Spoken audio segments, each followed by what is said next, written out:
تشریف رکھ کر کے علماء کے بیانات کو، شعراء کے نعتیہ کلمات کو سماعت فرما رہے ہیں، لیکن ایک خدشہ بھی ہے کہ نہ جانے بات یہاں سے جا رہی ہے یا یہاں کو جا رہی ہے، تو اس کے لیے آپ حضرات بیداری کا ثبوت دیں۔ بیان میں یا نعت میں جو بات آپ حضرات کو اچھی لگے تو اس کے لیے کم سے کم سبحان اللہ تو بول دیا کرو یار، ہاتھ اٹھا کر کے کہو یا رسول اللہ، دونوں ہاتھ اٹھا کر کے کہو، بیداری کا ثبوت دو، تاکہ ہمیں اس بات کا احساس رہے کہ ہم جو چلا رہے ہیں تو بات دماغ میں بیٹھ رہی ہے نا، تاکہ ہمارا یہاں بیٹھنا رائے گا نہ جائے۔ ایک نے بھی عمل کر لیا تو انشاءاللہ یہ محفل کامیاب ہے۔ میں نے جس آیہ مبارکہ کی تلاوت کا شرف حاصل کیا اس کا خلاصہ سننے سے پہلے ایک روایت سنیں۔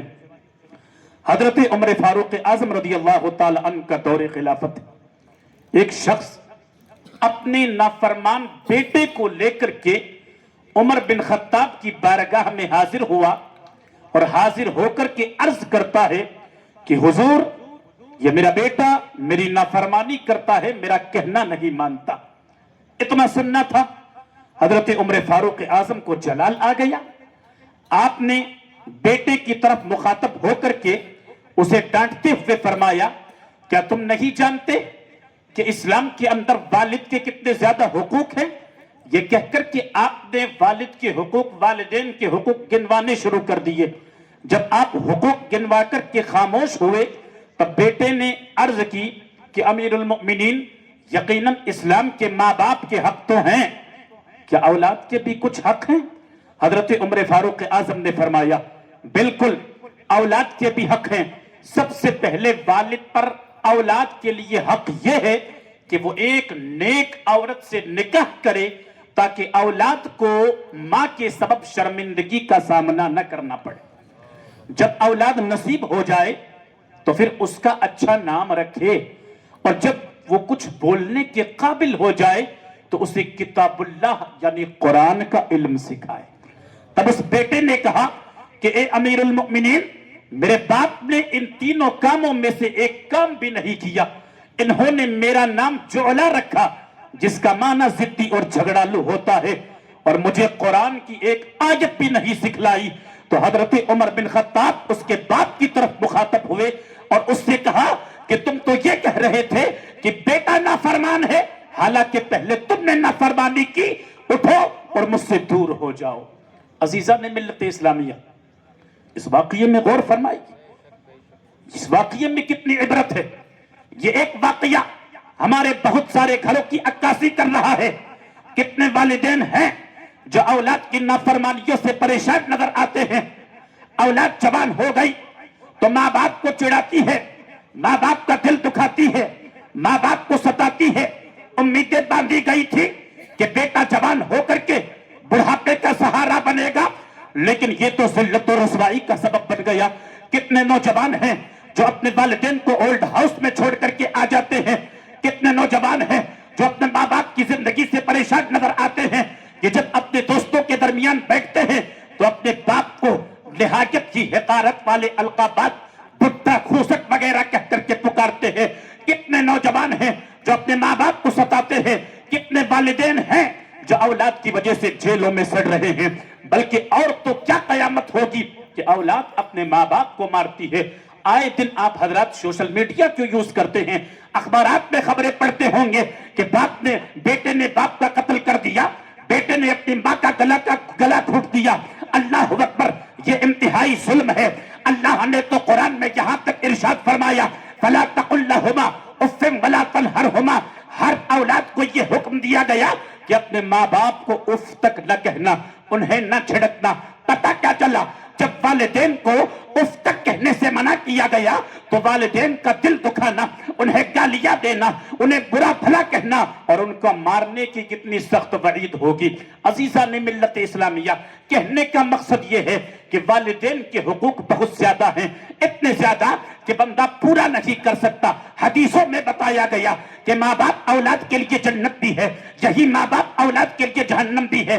اگر ان کی فرما برداری کر لی جائے, ان کا کہنا مان لیا جائے تو یہ اولاد کے لیے جنت بن جاتے ہیں, اور اگر ان کا دل دکھایا جائے, ان کی نافرمانی کی جائے تو یہ اولاد کے لیے جہنم بن جاتے ہیں. اگر ماں باپ راضی ہے تو اللہ اور اس کے رسول بھی راضی ہے, ماں باپ ناراض ہے تو اللہ اور اس کے رسول بھی ناراض ہے. ماں باپ ناراض ہے تو بندے کی کوئی عبادت اللہ کی بارگاہ میں قبول نہیں ہوتی. یہ والدین کے حقوق ہے, بلکہ یہ تو کچھ بھی نہیں. اعلیٰ حضرت علیہ الرحمہ سے جب پوچھا گیا کہ حضور ماں باپ کے حقوق کتنے زیادہ ہیں, آپ نے فرمایا اتنے کی ادا نہیں ہو سکتے. یہاں تک کہ آپ نے یہ بھی کہا کہ والدین میں سے اگر کسی کا انتقال ہو جائے تو اولاد پر حق ہے کہ انہیں دوبارہ زندہ کرے. اگر کر سکتا ہے تو انہیں دوبارہ زندہ کرے. ہم اور آپ جانتے ہیں کہ کر نہیں سکتا, لیکن پھر بھی سختی کے طور پر بتایا گیا یہ بھی اولاد پر حق ہے. تو برادران اسلام, یہ ساری چیزیں اپنی جگہ درست ہیں, لیکن میں آپ حضرات کی ابھی جس طرف توجہ دلانا چاہتا ہوں وہ یہ کہ پہلے ماں باپ غور کریں کیا وہ اپنے اولاد کے حقوق ادا کر رہے ہیں. اولاد کی ذمہ داری بعد میں شروع ہوتی ہے, پہلے ماں باپ کی ذمہ داری شروع ہوتی ہے. بچہ پیدا ہوا, ماں باپ کی ذمہ داری شروع ہو گئی. اب یہ جوان ہوگا, بڑا ہوگا, تب ان کی ذمہ داری شروع ہوگی.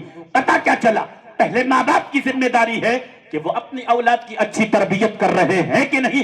اس لیے حضرت فاروق اعظم رضی اللہ تعالی عنہ نے اس نافرمان بیٹے کے باپ سے کہا کہ پہلے نافرمانی تم نے کی, اس کی اچھی تربیت نہیں کی, جس کے نتیجے میں آج تمہیں یہ دن دیکھنا پڑ رہا ہے کہ تیرا بیٹا تیرا گلا پکڑنے پہ مجبور ہے. تو حضرات محترم, اسی بات کی طرف ہر ماں باپ کو اشارہ کیا گیا ہے. اللہ نے قرآن میں کیا ارشاد فرمایا, یا ایھا الذین آمنوا قوا انفسکم واہلیکم نارا وقودھا الناس والحجارہ. اے ایمان والو, اپنے جانوں اور اپنے گھر والوں کو اس آگ سے بچاؤ, اس جہنم کی آگ سے بچاؤ جس کا ایندھن آدمی اور پتھر ہے. حضرات, جیسے ہی اللہ نے آپ کو اولاد سے نوازا, یہ حکم قرآنی آپ کی طرف متوجہ ہو گیا.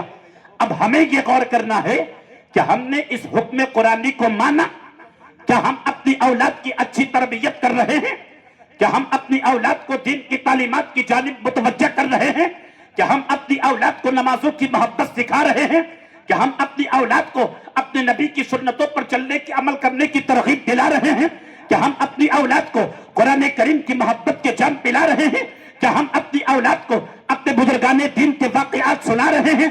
تو یقیناً ہمارا جواب نہیں میں ہوگا, کیونکہ ہم تو اپنی اولاد کے ڈانس کرنے پر تالیاں بجا کے ان کی حوصلہ افزائی کرتے ہیں. ہم تو اپنے بچوں کو بڑوں کی بے ادبی کرتا دیکھ کر کے خوش ہوتے ہیں. ہم تو اپنے بچوں کو بڑوں کو گالیاں دیتے دیکھ کر کے خوش ہوتے ہیں. ہم تو اپنے بچوں کو فلمی ایکٹروں کی نقلیں کرتا دیکھ کر کے خوش ہوتے ہیں.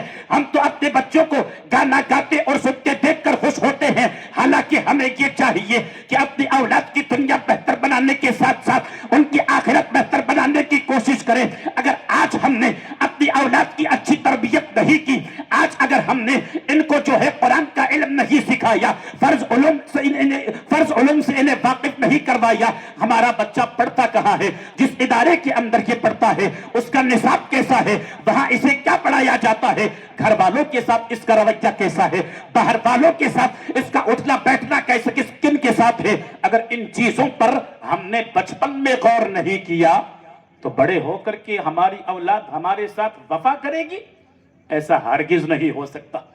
اسی لیے نبی آخر الزمان خاتم پیغمبراں صلی اللہ تعالی علیہ وسلم نے ارشاد فرمایا, تم میں کا ہر شخص نگہبان ہے اور ہر شخص سے قیامت کے دن اس کے ماتحت افراد کے بارے میں پوچھا جائے گا.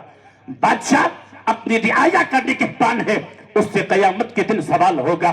باپ اپنی اولاد اور اپنے گھر کا نگہبان ہے, اس سے قیامت کے دن ان کے بارے میں سوال ہوگا. اسی طریقے سے عورت اپنے خاوند کے گھر کی نگہبان ہے, اسے قیامت کے دن اس کے بارے میں پوچھا جائے گا. پتا کیا چلا, کل قیامت کے دن اولاد کی تربیت کے حوالے سے ہر ماں باپ سے سوال ہوگا. رب فرمائے گا, اے میرے بندے, میں نے تمہیں اولاد عطا کی, یہ بتاؤ تو نے اسے کیا سکھلایا. کیا کہیں گے, اچھے کپڑے پہنائے, برانڈڈ کپڑے پہنائے,